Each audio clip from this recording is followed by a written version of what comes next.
Hello everyone, I am Kavita. Welcome back to another video. हमारे economics के previous video में हमने डेटा कलेक्शन के बारे में स्टडी किया था। इस वीडियो में भी हम वही चैप्टर कंटिन्यू करेंगे। वीडियो पसंद आता है तो लाइक कर दो और आपके फ्रेंड्स को शेयर कर दो ताकि वो उनको भी हेल्पफुल रहे। हमारे प्रीवियस वीडियो में हमने डेटा कलेक्शन का मीनिंग, पर्पस और उसके सोर्सेज क्या थे वो स्टडी किया था। इस वीडियो में हम methods of statistics data collection study करेंगे। ठीक है, तो what are the methods of statistics data collection? First one is direct personal investigation, then indirect oral investigation, then information through local sources of correspondent, and then information through questionnaires and schedules. ठीक है, repeat after me. Direct personal investigation DPI, then second indirect oral investigation, that is IOI, then information through local sources of correspondent, that is ILS, and then fourth one information through questionnaires and schedules, that is IQS. So one by one we will study all the four methods of data collection. ठीक है, we will start with the direct personal investigation first. Personal investigation में क्या होता है? जो investigator होता है, जो इंफॉर्मेशन कलेक्ट करने वाला है, ग्रैब करने वाला है, गैदर करने वाला है, उसको बोलते हैं इन्वेस्टिगेटर। ठीक है, तो वो पर्सनली खुद इन्वॉल्व होता है और वो पर्सनली जाके खुद से सारी इंफॉर्मेशन या डेटा कलेक्ट करता है। So in DPI data are personally collected by the investigator. इसके मेरिट्स एंड डीमेरिट्स क्या हैं वो हम देखेंगे। मेरिट्स मतलब इसके फायदे, डीमेरिट्स मींस इसके नुकसान। तो मेरिट्स इसकी क्या है? अगर आप कोई भी चीज पर्सनली जब आप जाके कलेक्ट करते हो तो वो ओरिजिनल होता है, फर्स्ट हैंड होता है। ठीक है, तो एक ये हो गया। ठीक है, एंड देन यूनिफॉर्मिटी। जब भी आप कोई भी इंफॉर्मेशन ग्रैब करना होता है या गैदर करना होता है तो आप क्या करते हो? एक सीक्वेंस मेंटेन करते हो। हाँ, पहले मुझे ये जानकारी चाहिए, उसके बाद में ये चाहिए। ठीक है, तो उस तरीके से क्या होता है? एक प्रॉपर यूनिफॉर्मिटी होती है। ठीक है, तो वो एक मिल जाता है हमको। देन एक्यूरेसी, जो इन्वेस्टिगेटर खुद इन्वॉल्व होकर पर्सनली जो डेटा कलेक्ट करता है वो क्या होता है? एक्यूरेट होता है। एक्यूरेट क्यों होता है? वो पर्सनली सारे इन्फॉर्मेशन गैदर किया रहता है तो उसको पता है कि हाँ ये सही है, जो भी इन्फॉर्मेशन गैदर किया हुआ है वो एग्जैक्ट है, एक्यूरेट है। ठीक है, then related information. Related information का मतलब ये हो गया कि बहुत बार जब हम किसी थर्ड पर्सन या सेकंड पर्सन को इन्फॉर्मेशन गैदर करने के लिए भेजते हैं, रेलिवेंट इन्फॉर्मेशन नहीं मिल पाता, तो यहाँ पे इन्वेस्टिगेटर को एग्जैक्टली रिलेटेड इन्फॉर्मेशन मिलता है। जो भी प्रॉब्लम है उससे रिलेटेड उसको इन्फॉर्मेशन मिल जाता है। And then elasticity. इलास्टिसिटी का मतलब ये होता है कि जब भी आप कोई भी इंफॉर्मेशन गैदर किए हो और उसमें आप सोचते हो कि हाँ ठीक है यहाँ पे कुछ चेंजेस करने हैं और वो रेलिवेंट है, चेंज करने जैसा है, तो आप वहाँ पे क्या कर सकते हो? वो चेंजेस कर सकते हो, तो उसको बोलते हैं इलास्टिक। ठीक है, इसके नुकसान, इसके डीमेरिट्स क्या है? डीमेरिट्स ये है कि difficult to cover wide areas, but obvious अगर कोई पर्सनली इंसान जा रहा है तो वो बहुत सारा एरिया एक साथ तो कवर नहीं कर सकता है क्योंकि वो अकेला है। ठीक है, देन कॉस्टली। यहाँ पे आप अगर अकेले जाके सारा इन्फॉर्मेशन गैदर करना चाहते हो या जो भी इन्वेस्टिगेटर है वो गैदर करना चाहता है तो वहाँ पे क्या होगा? ट्रांसपोर्टेशन कॉस्ट बढ़ जाएगा, पेपर कॉस्ट बढ़ जाएगा। सो ये क्या है? ये कॉस्टली है। Then personal biasness. Personal biasness क्या होता है कि यहाँ पे हम जब किसी को पर्सनली मिलते हैं तो हम उसके ऊपर से एक अजम्पशन क्रिएट कर लेते हैं कि हाँ ये पर्सन इस तरीके से दिख रहा है तो इसका मे बी इसका सोच ऐसा होगा, ये इस तरीके का हो सकता है। तो ये एक ओपिनियन हम अपना खुद से रेडी कर लेते हैं, हम उसके अकॉर्डिंगली इंफॉर्मेशन लिख देते हैं, तो वो एक गलत हो जाता है। तो ये एक चांसेस होते हैं कि एक पर्सनल बायसनेस हो जाता है। Then limited coverage areas, same वही हो गया, difficult to cover wide areas. जब आप अकेले इंफॉर्मेशन गैदर कर रहे हो तो आप एक लिमिटेड एरिया में ही कर सकते हो। आप पूरा का पूरा एक बड़ा एरिया अगर कवर करना चाहोगे तो वो डिफिकल्ट हो जाता है। So this is about direct personal investigation. Now second, indirect oral investigation, that is IOI। यहाँ पे जब जो इन्वेस्टिगेटर है वो डायरेक्टली जिस किसी के बारे में इंफॉर्मेशन गैदर करना होता है उससे डायरेक्टली कांटेक्ट नहीं करता है। बहुत बार ऐसा सिचुएशन क्रिएट हो जाता है, लाइक समझो अगर कोई पर्सन बीमार है या फिर वो ICU में है, वो बोलने की कंडीशन में नहीं है, तो आप क्या करते हो? उसके रिलेटिव्स, उसके फ्रेंड्स या उसके साथ में जो भी वहाँ पे अवेलेबल होता है हम उससे इंफॉर्मेशन गैदर करते हैं। So in this method information is collected not from the person regarding whom the information is needed, it is collected orally from other person who are expected to possess the necessary information, क्योंकि वो इंसान वहाँ पे उसके साथ में available है तो वो उसकी ड्यूटी हो जाती है एक प्रॉपर इंफॉर्मेशन प्रोवाइड करने की। सो इसके मेरिट्स एंड डिमेरिट्स क्या है? मेरिट्स इसका है कि ये वाइड एरिया कवर करता है। सो इनडायरेक्ट ओरल इन्वेस्टिगेशन में क्या होता है कि आप बहुत सारे लोगों को अपॉइंट कर सकते हो और उनसे आप इंफॉर्मेशन ग्रैब कर सकते हो, तो ये क्या होता है, यहाँ पे आप वाइड एरिया कवर करते हो। Second, expert opinion. Expert opinion का मतलब होता है कि जो भी आप इंफॉर्मेशन गैदर कर रहे हो वहां पे आपको एक्सपर्ट्स की ओपिनियन मिलती है, ठीक है। Then third, simple. सिंपल, आपको जो भी चीजें दिख रही है सामने पर्सन को देख के उसको रिलेट करते हुए आप क्वेश्चंस पूछ सकते हो जो भी उसका फ्रेंड या रिलेटिव है, और उसी के अकॉर्डिंगली आप इंफॉर्मेशन नोट डाउन कर सकते हो। Than less expensive. यहाँ पे आप पर्सनली नहीं जाके आप ओरली कांटेक्ट करके भी सामने वाले से इंफॉर्मेशन गैदर कर सकते हो, तो ये लेस एक्सपेंसिव है। And then free from biasness. यहाँ पे इन्वेस्टिगेटर जो होता है वो खुद पर्सनली अपना कोई भी ओपिनियन सामने वाले के ऊपर नहीं क्रिएट करता, कोई इमेज नहीं क्रिएट करता है, क्योंकि वो पर्सनली उसको जानता नहीं रहता है, उसको देखता नहीं है, उसके एक्सप्रेशंस नहीं देखता है, तो उससे वो क्या होता है कि वो उसके ऊपर कोई ओपिनियन नहीं बनाता है। तो ये होता है फ्री फ्रॉम बायस। सो ये इसके फायदे हो गए। इसके नुकसान क्या है, इसके डीमेरिट्स क्या है इनडायरेक्ट ओरल इन्वेस्टिगेशन के? ये लेस एक्यूरेट है। जो इंसान उसके साथ में अवेलेबल है, जो भी पर्सन से हम इंफॉर्मेशन गैदर कर रहे हैं, वो सही और एक्यूरेट इंफॉर्मेशन दे, ये जरूरी नहीं है। Then doubtful conclusion. यहाँ पे आप जो भी कंक्लूजन रेडी कर रहे हो वो आपने एक सेकंड पर्सन से इंफॉर्मेशन गैदर करके उसका कंक्लूजन ड्रॉ किया होता है, तो वो कंक्लूजन भी डाउटफुल ही होता है। Then biased. यहाँ पे जो भी इंसान इंफॉर्मेशन दे रहा है, जिससे भी आप इंफॉर्मेशन गैदर कर रहे हो, वो आपको सामने वाले इंसान के बारे में सही बताए, अच्छा बताए, एग्जैक्ट बताए, वो जरूरी नहीं है।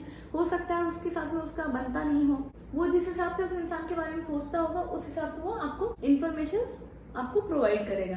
तो ये थे उसके डीमेरिट्स, ठीक है। तो now third information from local sources और करस्पॉन्डेंस। यहाँ पे क्या होता है, जो इन्वेस्टिगेटर होता है वो पर्सनली इन्वॉल्व नहीं होके वो बहुत सारे लोकल एरिया के जो लोग होते हैं उनको अपॉइंट कर देता है एज ए इन्वेस्टिगेटर उनके अपने बिहाफ पे, कि वहां पे वो जाएंगे और सारे जो भी इंफॉर्मेशन होगा वो कलेक्ट करके इन्वेस्टिगेटर को पास ऑन करेंगे, ठीक है। जो भी लोकल पर्सन होते हैं या फिर करस्पॉन्डेंट्स होते हैं उनको अपॉइंट कर देते हैं और उनके ही थ्रू वो सारी इंफॉर्मेशन या डेटा कलेक्ट करते हैं। तो इसके मेरिट्स एंड इसके डीमेरिट्स क्या है? फर्स्ट, इकोनॉमिकल, ठीक है। इकोनॉमिकल कैसे हुआ? जब आप लोकल एरिया के लोगों को अपॉइंट कर देते हो तो आपको ट्रांसपोर्टेशन खर्चा बच जाता है, ठीक है। तो जो भी इंफॉर्मेशन आपको कलेक्ट करना होता है आप उन्हीं के थ्रू सारे इंफॉर्मेशन कलेक्ट करते हो। Then wide coverage. जब आप पर्सनली नहीं जाके बहुत सारे लोगों को अपॉइंट करते हो तो एट अ टाइम आप कुछ टाइम में ही बहुत बड़े एरिया को भी कवर कर लेते हो।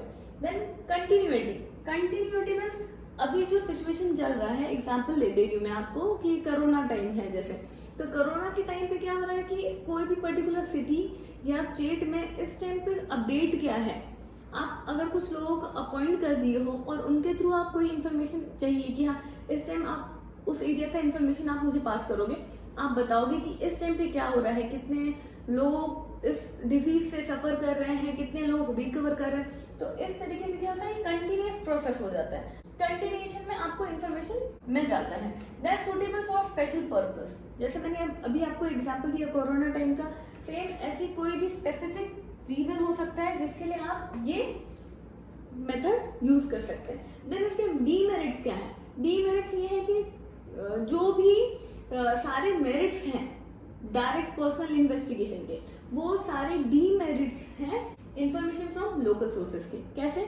यहाँ पे इन्वेस्टिगेटर खुद इन्वॉल्व नहीं होके वो दूसरे को इन्वॉल्व किया है, इसकी वजह से क्या होता है कि वो जो भी इंफॉर्मेशन मिल रहा है वो ओरिजिनल हो जरूरी नहीं हो सकता है, क्योंकि वो उसने नहीं कलेक्ट किया रहता है, किसी और ने कलेक्ट किया हुआ होता है। देन लैक ऑफ यूनिफॉर्मिटी, जो पैटर्न उसको चाहिए होता है इंफॉर्मेशन में, वो जरूरी नहीं है कि वो उसी पैटर्न से उसको सारी इंफॉर्मेशन मिल जाए।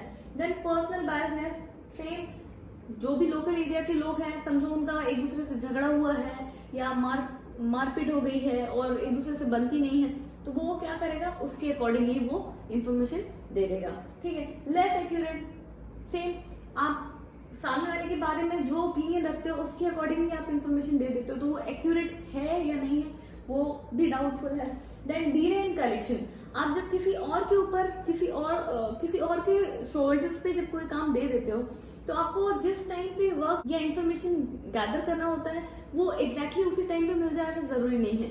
मे बी सामने वाला बहुत एक्टिव है तो आपको इन्फॉर्मेशन तुरंत दे देगा, लेकिन वो अगर उतना एक्टिव नहीं है तो हो सकता है आपको इन्फॉर्मेशन मिलने में डिले हो जाए। तो this are the demerits of information from local sources और करस्पॉन्डेंट। सो नंबर 4 देखेंगे। Number 4, information through question answer and schedule. इसमें क्या है कि 2 तरीके हो सकते हैं। एक तो मेलिंग मेथड है, ठीक है, आप जो भी क्वेश्चन प्रिपेयर किए हो, जो भी क्वेश्चन आंसर प्रिपेयर किए हो उसको आप मेल कर दोगे और जो भी रिस्पोंडेंट है जिसके पास से भी आपको इन्फॉर्मेशन चाहिए वो क्या करेंगे, वो इन्फॉर्मेशन फिल करेंगे और वो आपको वापस रिटर्न में मेल कर देंगे, ठीक है। तो इसके लिए क्या होना चाहिए, वो जो भी रिस्पोंडेंट है वो एजुकेटेड होना चाहिए। और ये कहाँ पे सुटेबल होता है, जब बहुत वाइड एरिया आपको कवर करना होता है तो ये उसके लिए सुटेबल होता है। एंड देन इन्यूमरेटर्स मेथड, यहाँ पे क्या है कि जो इन्वेस्टिगेटर है वो खुद जाता है और सारी इंफॉर्मेशन को वो खुद कलेक्ट करता है। सपोज इन्वेस्टिगेटर आपके घर पे आता है और वो बोलता है कि ठीक है आपका एज बताओ, आपके घर में टोटल नंबर ऑफ पीपल कितने हैं, आपका नाम क्या है, आप पढ़ रहे हो या आप बिजनेस कर रहे हो, तो जो भी सारी इन्फॉर्मेशन है वो खुद लिखता है। तो उस मेथड को बोलते हैं इन्यूमरेटर्स मेथड। वो पर्सन कैसा होना चाहिए, वो अपने फील्ड में बहुत स्किल्ड होना चाहिए, बहुत टैलेंटेड होना चाहिए, लोकल लैंग्वेज में एक्सपर्ट होना चाहिए, तब जाके वो सारे इंफॉर्मेशन को प्रॉपरली गैदर कर पाता है, ठीक है। ये कहाँ पे सूटेबल होता है, जब फील्ड ऑफ इन्वेस्टिगेशन बहुत वाइड हो और इसके लिए एक स्पेशलाइज्ड एंड स्किल्ड पर्सन की रिक्वायरमेंट होती है। तो इसके मेरिट्स एंड डीमेरिट्स देखते हैं, ठीक है। जो मेलिंग मेथड है यहाँ पे इसके मेरिट्स क्या है कि ये इकोनॉमिकल होता है, ठीक है। इकोनॉमिकल कैसे होता है, क्योंकि आपको खुद नहीं जाना है, यहाँ पे आपको पर्सनली ट्रांसपोर्टेशन का खर्चा नहीं है, आप क्या करते हो सब मेल कर देते हो और सामने वाला आपको फिलअप करके इन्फॉर्मेशन दे देता है, तो ये इकोनॉमिकल है, यहाँ पे खर्चा बचता है। देन ओरिजिनल, अगर आप किसी को कोई क्वेश्चन पूछ रहे हो और वो पर्सनली आंसर कर रहा है तो वो ओरिजिनल आंसर होगा, ठीक है, तो वो एक बेनिफिट हो गया। देन वाइड कवरेज, जब आपको वाइड कवरेज करना है, कोई बड़ी एरिया को कवर करना है तो ये एक मेथड सबसे बेस्ट होता है। लेकिन इसके डीमेरिट्स क्या है, मेलिंग मेथड का डीमेरिट क्या है, यहाँ पे क्या होता है, लैक ऑफ इंटरेस्ट। समझो जिसको भी आपने मेल भेजा है वो इंटरेस्टेड ही नहीं है, मेल देखता ही नहीं है, चेक ही नहीं करता है, तो क्या होगा, वहाँ पे आपको आंसर मिलेगा ही नहीं। रिटर्न में जो भी आपने क्वेश्चन भेजे हैं उसका आपको प्रॉपर फीडबैक नहीं मिलेगा। देन लैक ऑफ फ्लेक्सिबिलिटी, यहाँ पे क्या होता है, एक बार आपने जो भी क्वेश्चन के आंसर फिल करके दे दिए हैं आप उसमें कोई चेंजेस नहीं कर सकते हो, तो वहाँ पे लैक ऑफ फ्लेक्सिबिलिटी हो जाती है। देन लिमिटेड यूज, इसका क्या होता है कि आप जो भी क्वेश्चन भेज रहे हो उससे ज्यादा आप कोई क्वेश्चन पूछ नहीं सकते हो, तो वो लिमिटेशन हो जाते हैं, उससे ज्यादा आप कुछ चीजें पूछ नहीं सकते हो। देन लेस एक्यूरेट, हो सकता है कि मैं अगर बोलूँ कि हाँ ठीक है मैं यही फील्ड में काम करती हूँ, या फिर ठीक है चाहे मैं उसमें करूँ चाहे नहीं करूँ, मुझे इस चीज़ों में इंटरेस्ट है, चाहे उस चीज़ में मुझे इंटरेस्ट है या नहीं है, तो वो क्या होगा, वो लेस एक्यूरेट होगा। तो ये डीमेरिट हो गए मेलिंग के। नाउ इन्यूमरेटर्स मेथड के मेरिट्स एंड डीमेरिट्स क्या है। मेरिट्स क्या है, ये वाइड एरिया कवर करता है, ठीक है, क्योंकि यहाँ पे आपने क्या किया, बहुत सारे स्किल्ड पर्संस को अपॉइंट किया है। देन एक्यूरेसी, आपको जो भी आंसर्स मिलता है वो एक्यूरेट मिलता है, क्योंकि इन्वेस्टिगेटर एक्सपर्ट होता है, स्किल्ड होता है, तो वो प्रॉपर इंफॉर्मेशन गैदर करके आपको देता है। डीमेरिट क्या है, आप जिस किसी को भी अपॉइंट किए हो, यहाँ पे क्या है, investigator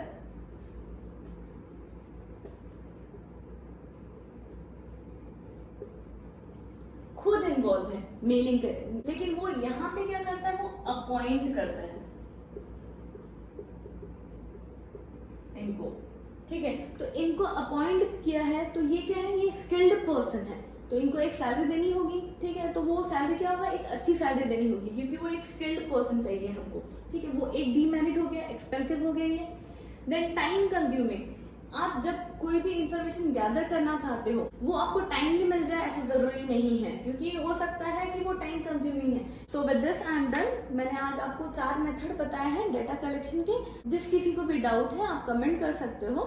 meet you all in next video, till then take care, bye bye.